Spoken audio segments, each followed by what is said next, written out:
Olá, bem-vindos ao nosso novo encontro. Hoje vamos aprofundar os conhecimentos sobre cargos e funções públicas. Retomando o assunto da última aula e dando mais alguns conhecimentos sobre o assunto. A gente vai iniciar a definição de cargo público.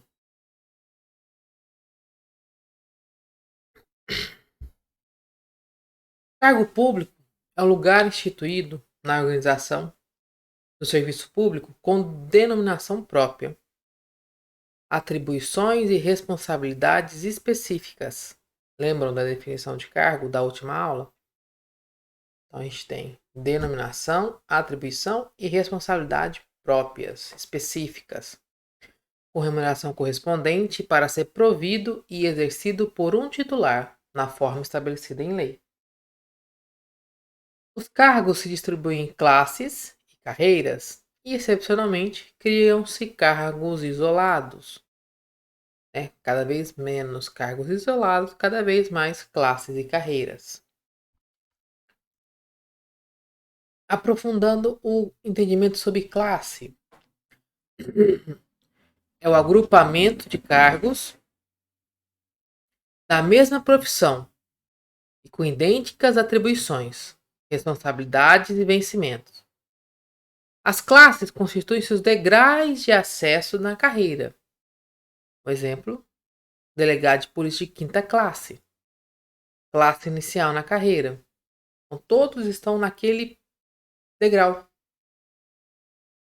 Então, mais uma vez, classe é o agrupamento de cargos na mesma profissão com atribuições idênticas. Atribuições idênticas, responsabilidades e vencimentos também idênticos. Muito utilizado para definir os degraus de acesso e de promoção da carreira. Carreira esta, que é o agrupamento de classes da mesma profissão, escalonados seguindo a hierarquia de serviço, por acesso privativo dos titulares dos cargos que a integram, sempre dos titulares. O conjunto de carreiras e cargos isolados constitui o quadro permanente do serviço dos diversos poderes e órgãos. As carreiras se iniciam e terminam nos respectivos quadros. A gente tem um exemplo, uma das carreiras mais cobiçadas do serviço público no executivo é a carreira do auditor fiscal. Então, a carreira é formada por classes. Já o quadro é o conjunto de carreiras, cargos isolados e funções gratificadas de um mesmo serviço, órgão ou poder. O quadro pode ser permanente ou provisório, mas sempre estanque, ou seja, não admite promoção ou acesso de um para o outro. Um quadro não conversa com outro quadro. Então, a gente tem, por exemplo, o próprio quadro do Poder Executivo. O Poder Executivo, como um todo, pode ser visto como um quadro de pessoal, mas geralmente esses quadros são das instituições.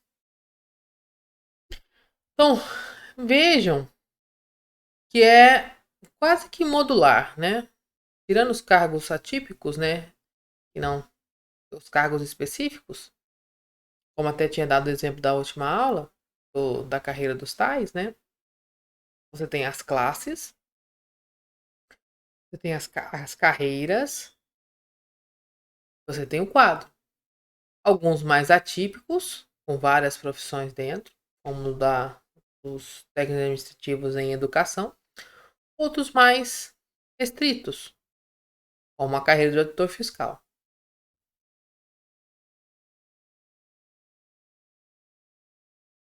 Aí, expandindo o entendimento que a gente já tinha. Cargos de carreira é os que se escalonam em classes para acesso privativo dos seus titulares, até o da mais alta hierarquia profissional. Exemplo, a carreira de delegado da polícia, que vai da quinta, que é o início, até a primeira classe, que é o topo da carreira. E temos os cargos técnicos também. É o que exige conhecimentos profissionais especializados para o seu desempenho, dada a natureza científica ou artística das funções que são previstas, né? Eu encerro.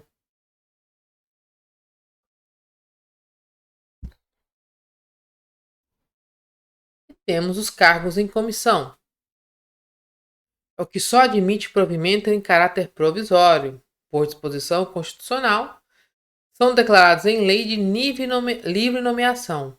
Lembram? Não tem concurso público. Se são de livre nomeação, também são de livre exoneração, destinando-se apenas a atribuições de direção, chefia e assessoramento. Não pode haver cargo de comissão sem que não seja em uma dessas três atribuições: direção, chefia e assessoramento.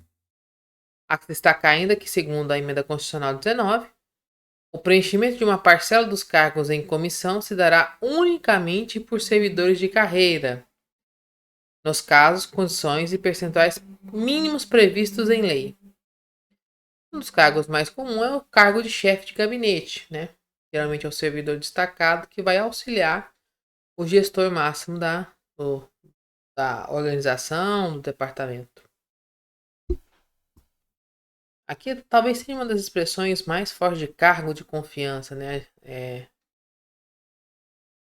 Porque o chefe de gabinete acaba trabalhando diretamente com o gestor máximo, né? Então há que haver uma confiança muito grande.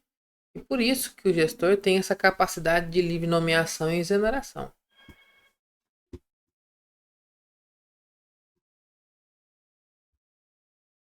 Cargos de chefia é o que se destina à direção de serviço, podendo ser de carreira ou isolado, de provimento efetivo ou em comissão. Tudo dependendo sempre da lei que o instituir. Um exemplo são os chefes de departamento. Então, existem cargos de chefia que são em comissão e cargos de chefia que já são de provimento efetivo, porque a lei assim o definiu. Tá, Ricardo, a gente acabou de falar sobre cargo público. Mas o que é função pública? A função pública é a atribuição ou conjunto de atribuições que a administração confere a cada categoria profissional ou comete individualmente a determinados servidores para execução de serviços eventuais, sendo comumente remunerado mediante prolabore. Diferencia basicamente do cargo em comissão pelo fato de não titularizar cargo público. Entendeu? O cargo em comissão é um cargo público. Já aqui não. É um conjunto de atribuições, né? Que a administração pública confere a uma categoria profissional ou a determinados servidores para serviços eventuais. Em face à Emenda Constitucional 19, as funções de confiança só podem ser exercidas por servidores ocupantes de cargo efetivo e se destinam obrigatoriamente apenas a atribuições de direção, chefia e assessoramento, que são de natureza permanente. Então, ressalta-se que todo cargo tem função, mas o contrário não ocorre. Pode haver função pública sem cargo. Ah, Ricardo, mas me dá um exemplo disso. Por exemplo, no meu dia a dia, a contratação de professores substitutos pelas universidades e institutos federais, que ocorre por prazo determinado, o exercício de uma função pública, mas sem ocupar o cargo na instituição.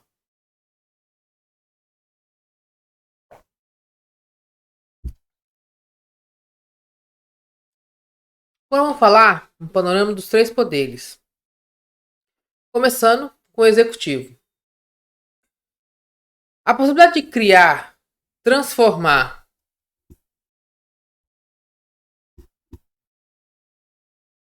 Vou diminuir um pouquinho o ganho desse microfone, talvez esteja estourando.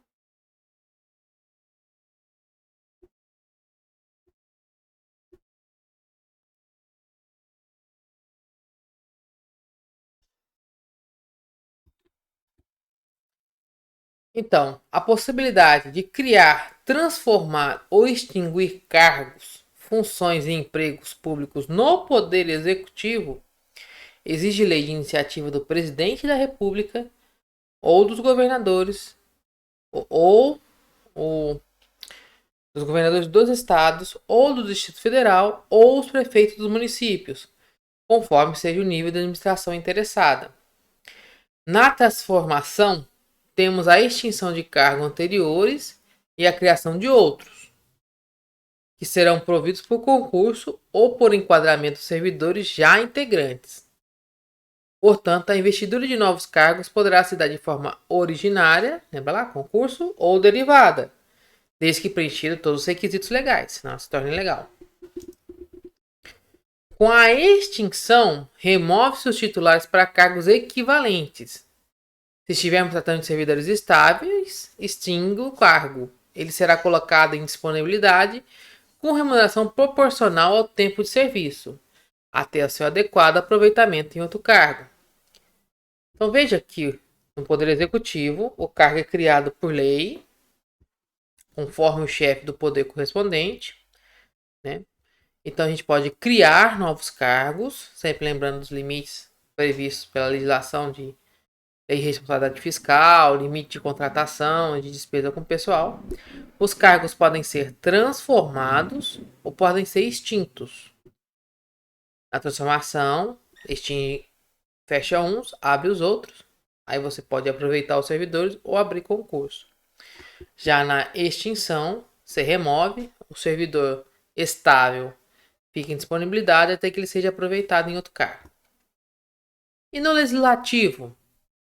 No Poder Legislativo, a criação, transformação e extinção de cargos, funções ou empregos públicos cabe à Câmara dos Deputados, ao Senado Federal, às Assembleias Legislativas e às Câmaras de Vereadores, respectivamente, que podem, no âmbito da sua competência privativa, ou seja, de cada uma, dispor sobre sua organização, funcionamento, polícia, criação, transformação ou extinção de cargos, empregos e funções de seus servidores, e a iniciativa de lei para fixação da respectiva remuneração, observados os parâmetros estabelecidos na Lei de Diretrizes Orçamentárias. Sempre ela vale para os três poderes.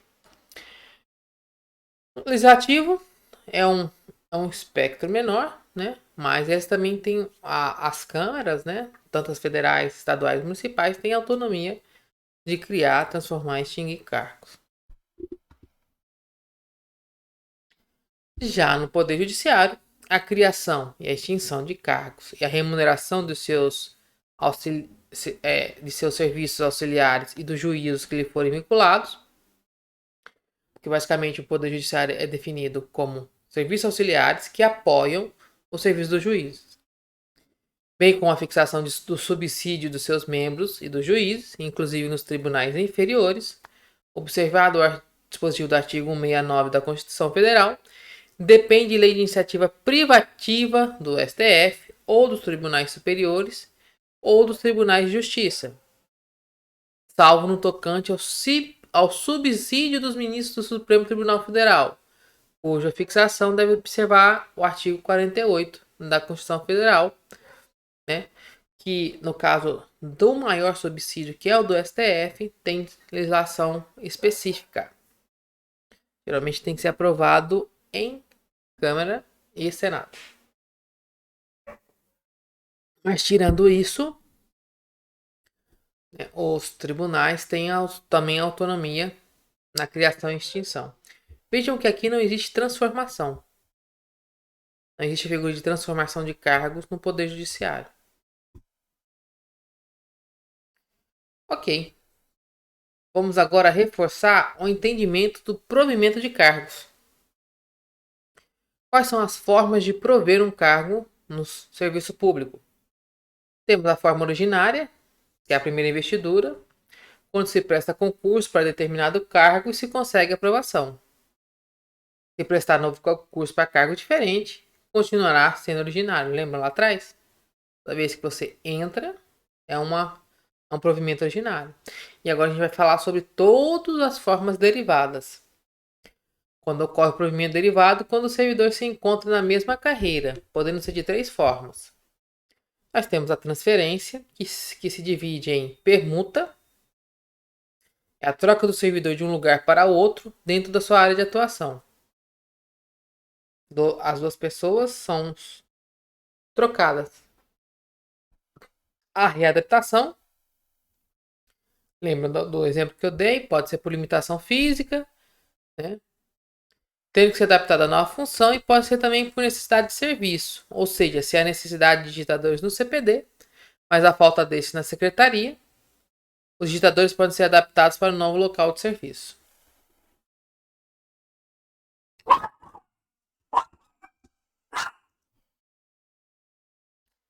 Temos a promoção ou acesso, né? Que pode ser tanto por antiguidade ou por merecimento. Nas carreiras como magistratura, o servidor, ao passar ao nível seguinte, não pode retroagir ao cargo anterior, mas existem cargos que todos os servidores se encontram em um mesmo nível. Com a existência de um cargo de chefia, o servidor que alcançar esse cargo poderá retornar ao cargo anterior a qualquer momento. Temos também, como a gente já tinha visto, o reingresso. Em 4 situações: a reintegração, quando ocorre a demissão ilegal. Para conseguir a reintegração, recorre-se à justiça ou ao recurso administrativo. A readmissão ocorre quando o servidor perde sua própria exoneração. Ocorrerá a readmissão, se esta for conveniente para a administração. O aproveitamento, a administração pode extinguir cargos, mas quando isso ocorre e o servidor é estável, ele ficará em disponibilidade esperando pelo aproveitamento que poderá se dar no mesmo cargo que ocupava em outro semelhante. E temos a reversão, que pode ocorrer por vontade própria ou por ex officio, e consiste no retorno do servidor à atividade, podendo ser de 2 formas: por aposentadoria ilegal, ocorre por contagem errada de tempo de serviço ou falsidade de documento, ou por motivo de saúde. Na aposentadoria por invalidez, o servidor se submete a exames periódicos e, se for constatado que o motivo que levou a se aposentar já não existe, ele será revertido ao cargo anterior. Agora, aprofundando os conhecimentos sobre o concurso público. A obrigatoriedade de concurso público. Deixa eu só acertar essa câmera aqui. Pronto. Ressalvados os cargos em comissão e empregos com essa natureza, refere-se à investidura em cargo ou emprego público, isto é, ao ingresso em cargo ou emprego isolado ou em cargo ou emprego público inicial da carreira da administração direta ou indireta. Por meio de concurso público, a administração obtém moralidade, eficiência e aperfeiçoamento do serviço público, além de propiciar igual oportunidade a todos os interessados, que atendam aos requisitos da lei, fixados de acordo com a natureza e a complexidade do cargo ou do emprego. Os concursos públicos não têm forma ou procedimento estabelecido na Constituição. Você não tem um modelo fixo, rígido, tem que ser assim. Mas devem ser precedidos de regulamentação prévia, ampla divulgação, formação de bancas ou comissões e fixação de instâncias recursal. Isso são obrigatórios. Lembre-se de que as decisões proferidas pela banca poderão sempre ser objeto de reapreciação perante o Poder Judiciário. Porque nenhuma lesão ou ameaça a direito individual, segundo o artigo 5º da Constituição, poderá ser excluída da apreciação da Justiça. Então, o concurso não tem forma em lei, não tem forma, mas tem normas previstas em lei. Por quê? Porque a diversidade de carreiras e suas especificidades iriam poluir de forma sobremaneira, né, o texto constitucional, se a gente for pensar, e quando você... Porque a lei, quando é feita, ela meio que é fixada, né, gravada em pedra. E os cargos públicos devem ser pensados sempre para o melhor atendimento das necessidades públicas. Vou pensar que nós tínhamos concursos para datilógrafos, né? Hoje em dia é uma profissão que praticamente não existe mais, né? Ao mesmo tempo, novas profissões surgem a cada dia e a administração pública pode necessitar desses profissionais para o desempenho da sua função pública.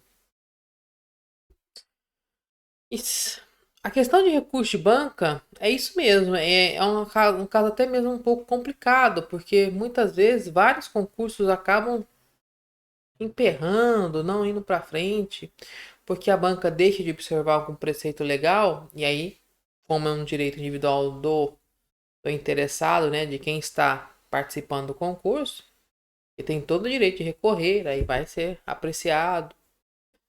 Então, lembre-se, se você sentiu que seu direito foi violado durante um concurso, você pode recorrer, mesmo a banca falando que não procede seu recurso.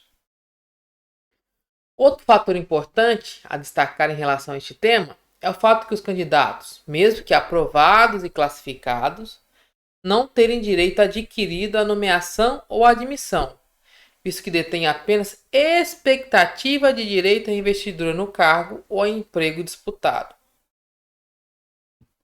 Isso aqui é uma controvérsia grande, né? Porque tipo assim, o órgão público ele pode abrir um concurso prevendo, por exemplo, 2 vagas. E ele pode chamar ninguém.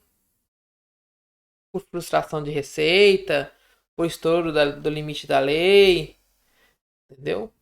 Isso era uma prática mais comum antigamente. Hoje é muito raro, porque o concursado ele não tem expectativa, mas ele pode questionar. Órgão público, por que você abriu um concurso e não chamou ninguém? O que aconteceu da primeira decisão? Aí ele vai ter que justificar. Houve quebra de receita, ou a gente estourou a lei de responsabilidade fiscal, a gente não pode mais contratar ninguém de nível pessoal. Então, a quantidade de ocorrências dessa situação, de um concurso ocorrer, ter lista de aprovados e não forem convocados, é cada vez menor, né? Hoje em dia até é comum você abrir o concurso, né? Você chama todos os aprovados previstos e até mesmo alguns classificados. E lembre, quando você abre o concurso, você tem uma quantidade de vagas disponível e você classifica até, dependendo da legislação, até X vezes aquela quantidade de aprovados. Você cria uma lista de chamada, uma lista de classificados. Você tem os aprovados, que eram originalmente para as vagas previstas, e os classificados depois em ordem, que podem ser aproveitados durante a vigência do concurso. Uma vez finalizado o concurso, o primeiro colocado adquire direito subjetivo à nomeação com preferência sobre qualquer outro, desde que a administração se disponha a prover a cargo ou emprego público. Mas a conveniência e a oportunidade de provimento fica a critério do poder público. Então, concurso finalizado, todo o trâmite legal. Quem vai ser chamado primeiro? O primeiro. É sempre assim. Quem tem o direito à primeira nomeação é o primeiro colocado e assim consecutivamente. Mas ele vai ser obrigatoriamente chamado? Nem sempre. Ele precisa ser chamado logo depois do concurso ter sido finalizado? Não. Ele pode, inclusive, ser chamado no último dia de validade do concurso. Porque fica a conveniência e a oportunidade do provimento ficam a critério do poder público.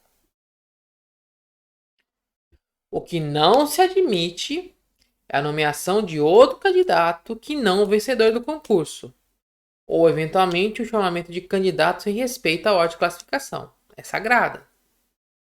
Então, colinha, ocorre o concurso, o provimento de cargo se dá pela nomeação, que se completa com a posse e o exercício.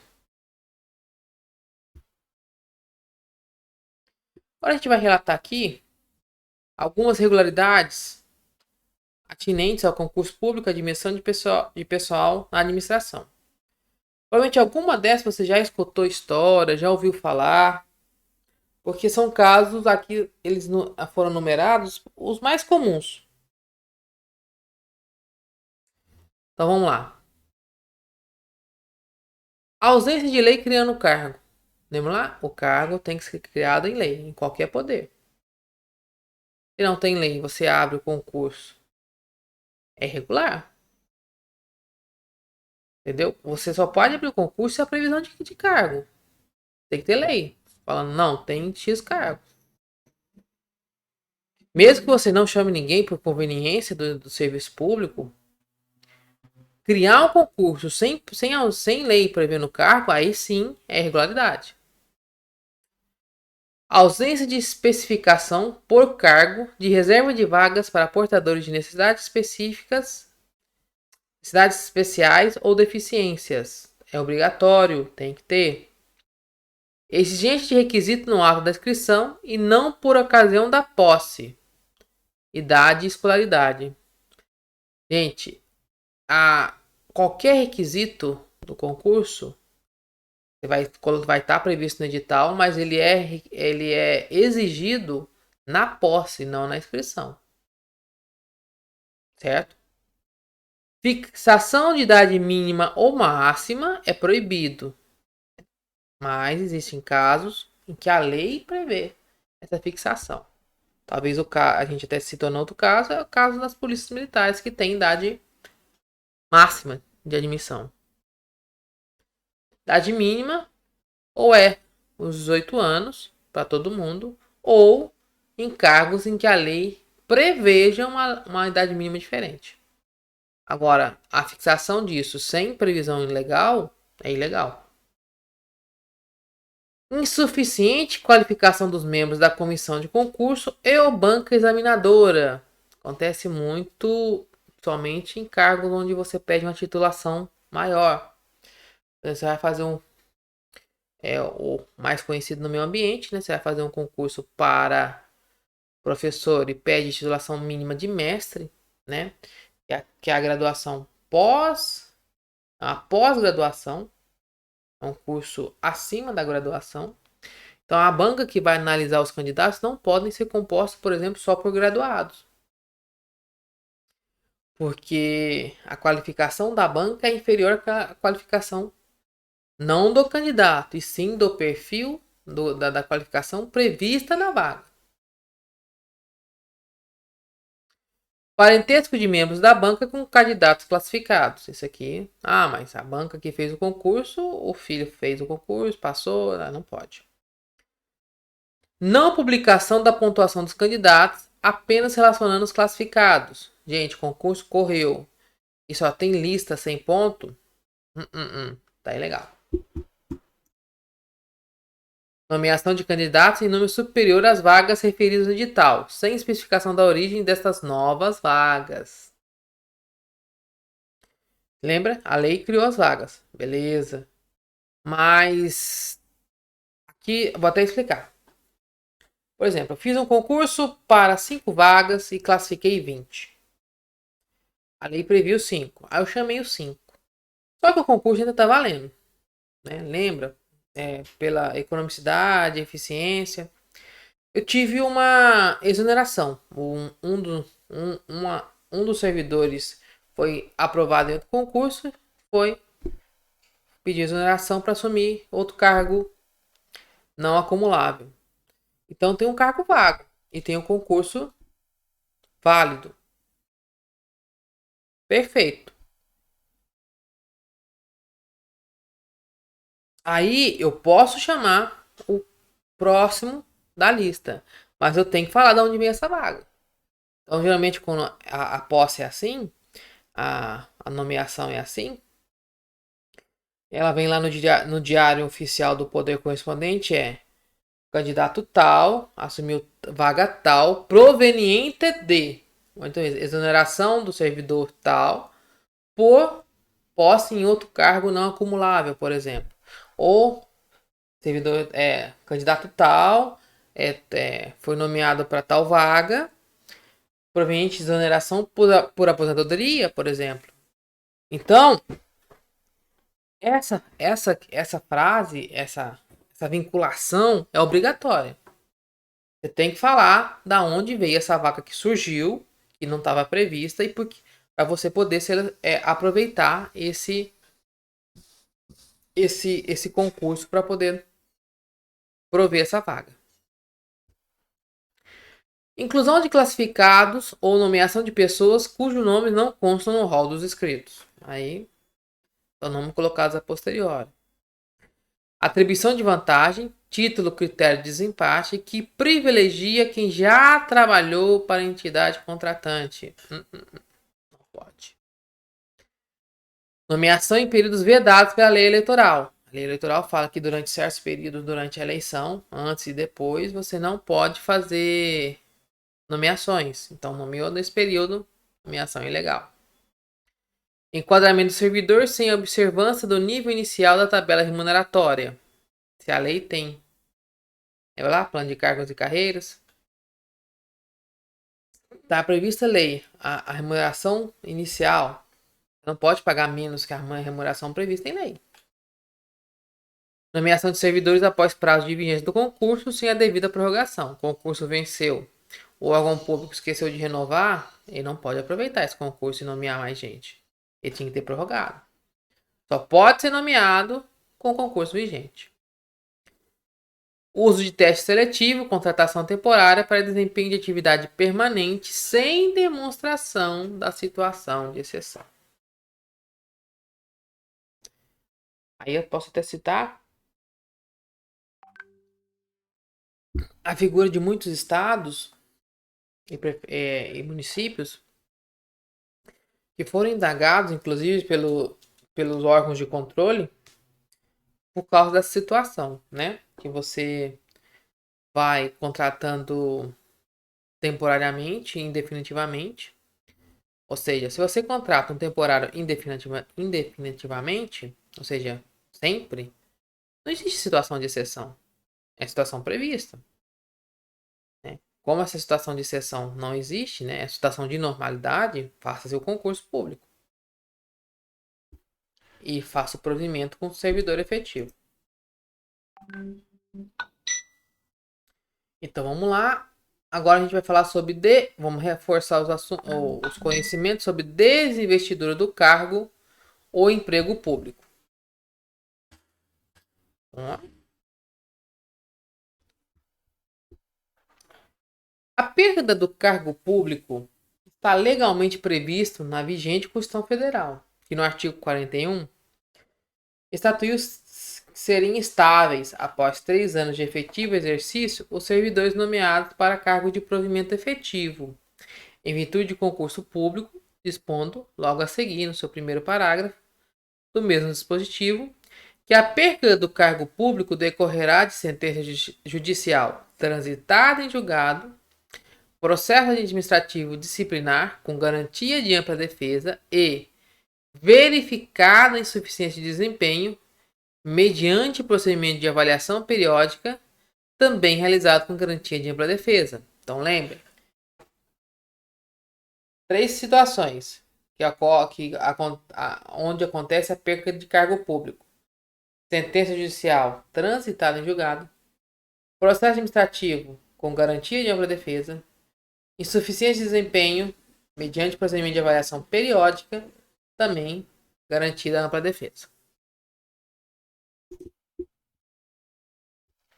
Contempla ainda a Constituição Federal uma 4ª situação de perda do cargo público, prevendo a possibilidade de exoneração do servidor estável quando adotadas medidas preliminares de saneamento das despesas com pessoal, ativo e inativo, continuarem estas acima de lei dos limites previstos em lei complementar, artigo 69. Isso aqui é uma forma que surgiu depois das outras. Quando você estoura os limites de despesa prevista em lei complementar, antecedendo, todavia, a exoneração dos servidores estáveis com vista à adequação de despesas aos limites fixados. Determina-se a redução de pelo menos 20% das despesas com cargos em comissão e funções de confiança, bem como sejam desligados servidores não estáveis, adotadas tais providências preliminares e continuando o excessivo gasto com o pessoal, fica autorizada a exoneração de estáveis. Então, a lei definiu tetos e limites para gasto com o pessoal, mediante a arrecadação, né? Quando você estoura esse limite, você tem que se adequar.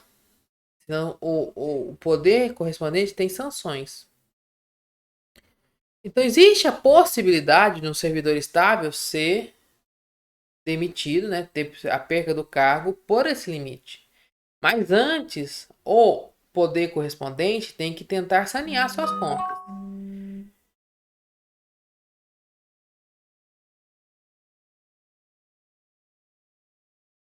Perdão? E tem que tentar sanear sua conta. Inclusive com dispositivos previstos legalmente. Que é, primeiro, redução de pelo menos 20% da despesa com cargos de comissão e funções de confiança. E, quando, mesmo assim, precisando haver o desligamento, inicia-se pelos servidores não estáveis. Para depois, caso ainda seja necessário, os servidores estáveis. Mas, norma geral, no ordenamento jurídico pátrio, há 3 formas básicas de desinvestidura do cargo ou emprego público: demissão, exoneração e dispensa. Vamos analisar agora cada uma dessas modalidades com mais detalhes. Vamos começar pela demissão? A demissão é a desinvestidura do cargo ou emprego em razão de penalidade imposta, ou seja, em razão de cometimento de algum ato grave. Estabelece o vigente Estatuto dos Servidores Públicos, civis da União, autarquias e fundações públicas, a 8.112/90, que a autoridade que tiver ciência de irregularidade no serviço público é obrigada a promover sua apuração imediata, mediante sindicância ou processo administrativo disciplinar, assegurado ao acusado ampla defesa. Então, até mesmo, por exemplo, você como gestor ou como servidor está na sua repartição e verifica, vou até refazer a frase, né, para se adequar exatamente ao texto legal. Você, gestor do órgão, quando a gente fala aqui, a autoridade, tá vendo? Foi notificado ou descobriu, né? Notificado, descobriu, ou seja, teve ciência de irregularidade no serviço público. Você é obrigado a aprovar sua apuração. Não é obrigado a punir, é obrigado a apurar. Porque toda apuração você tem que dar a ampla defesa e o contraditório. Mas você é obrigado a apurar. Você vai ter que abrir sindicância ou processo administrativo, né, para averiguar. Recebeu uma denúncia grave, verificou, através do seu controle interno, algo que aparentemente mostra uma falha grave, você vai ter que apurar. E diante dessa apuração, você pode, até mesmo esse processo, levar à demissão do servidor.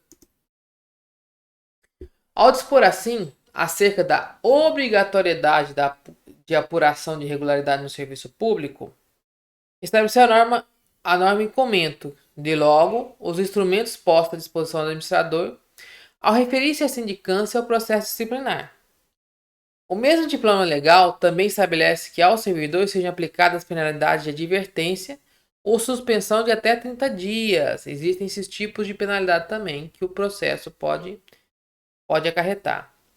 A demissão, portanto, é a pena administrativa máxima imposta pelo Estado ao servidor, podendo decorrer ou de condenação criminal, esfera judicial, ou de decisão autônoma da administração, hipótese de ilícito administrativo. Então, o servidor pode ser demitido tanto por um processo judicial quanto por um processo administrativo. Há que se destacar também a existência de 2 tipos de demissão, de acordo com a falta praticada. Ou seja, demissão simples e demissão a bem do serviço público. Terminamos demissão. A gente já tinha visto, a gente reforçou os conhecimentos agora da demissão. temos a exoneração. Já a exoneração consiste na desinvestidura do cargo ou emprego público, mas sem derivar de penalidade. Não houve penalidade. Assim, temos algumas espécies de exoneração. Vamos ver? Exoneração a pedido do interessado. Nesse caso, desde que não esteja sendo processado judicialmente ou administrativamente. Nota. Se o servidor estiver respondendo processo judicial ou administrativo, ele não pode pedir a sua exoneração. Ele tem que aguardar a conclusão do processo. A exoneração de ofício, que ocorre nos cargos em comissão. Lembra lá? De livre nomeação e exoneração. O gestor pode decidir. Não, a partir de hoje, não. Temos as exonerações motivadas, né? De servidor não estável, para fins do artigo 169, Lei de Responsabilidade Fiscal. Durante o estágio probatório, servidor estável por insuficiente desempenho e para observar o limite máximo de gastos com o pessoal, também 169. Então vejam, demissão, falta ou ato grave. Problema, aconteceu algo de errado. Exoneração, não é penalidade. Temos a de pedido, a de ofício e as que são motivadas por lei. Temos o caso ali A e D por não respeito aos limites da Lei de Responsabilidade Fiscal, artigo 169, né? E temos as questões da produção, da produtividade. Durante o estágio probatório, se ele não é aprovado no estágio probatório, e vai ter sua exoneração, não é demissão. E do servidor estável, que não apresenta desempenho nas suas avaliações. Então, servidor estável por insuficiente desempenho. E temos a dispensa, que ocorre em relação ao admitido pela CLT, quando não há justa causa por esta prevista, sem natureza punitiva, portanto. Seguindo a doutrina e o entendimento dos tribunais pátrio, mesmo no caso da dispensa, há necessidade de motivação do ato, expondo-se por escrito sua causa. Lembra, os funcionários públicos são regidos pela CLT. Então, eles podem ser dispensados. Mas quando não são punidos. Se eles forem punidos, eles são demitidos. Aqui eles são dispensados. Apesar de não previsto em lei, a jurisprudência pede que quando o funcionário público for dispensado, o órgão que o fez tem que mostrar a motivação do ato. Foi o quê? Foi motivo de gasto? Foi motivo de baixo desempenho? Foi motivo de baixo desempenho? Teve avaliação onde o funcionário não obteve desempenho? A dispensa não pode ser feita sem um justificativo. Talvez os casos mais comuns sejam dos funcionários dos bancos públicos, né? São funcionários públicos. Para você dispensar um funcionário desse, você tem que ter uma justificativa. Então, alunos, a gente termina por aqui. A gente fez essa expansão dos conhecimentos dos funcionários públicos, principalmente dentro, né, dos cargos e funções públicas. Então, tenham todos um bom dia, se cuidem e até o nosso próximo encontro.